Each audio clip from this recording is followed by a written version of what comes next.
नाज़रीन, मुल्क भर में यौम तकबीर भरपूर मिली जोश व जज्बे के साथ मनाया जा रहा है। इस हवाले से छोटे बड़े शहरों में रैलियां और तकारीब का इनेकाद करके पाक अफवाज को खिराज तहसीन पेश करने का सिलसिला जारी है।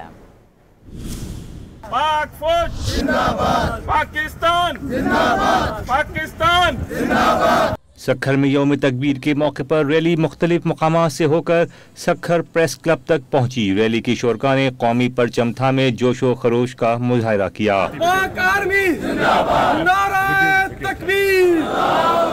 जामशोर और डिप्टी कमिश्नर ऑफिस से रैली निकालकर पाक फौज के हक में नारे बुलंद किए गए। साहिवाल में यौम तकबीर के मौके पर जश्न फतह यौम तकबीर से यौम तशक्कुर तक के उन्वान से तकरीब का इनेकाद किया गया। तकरीब में असातिज़ा और तलबा व तालिबात की बड़ी तादाद ने शिरकत की। मुख्तलिफ स्कूलों के तलबा व तालिबात ने अफवाज पाकिस्तान की वर्दी जबकि सबसे सफ़ेद शलवार कमीज पहने कौमी परचम उठाए मिल्ली नगमे भी पेश किए।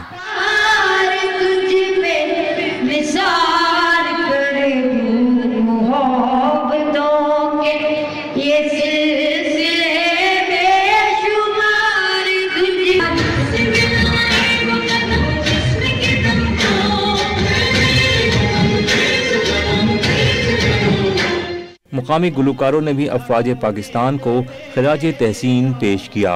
भावलनगर में यौम तकबीर पर रैली निकालकर मुजाहिरीन ने कौमी परचम और बैनर्स उठाकर पाकिस्तान जिंदाबाद और पाक फौज जिंदाबाद के नारे लगाए। झंग में यौम तकबीर पर तकरीब का इनेकाद करके पाक अफवाज को खिराज तहसीन पेश किया गया।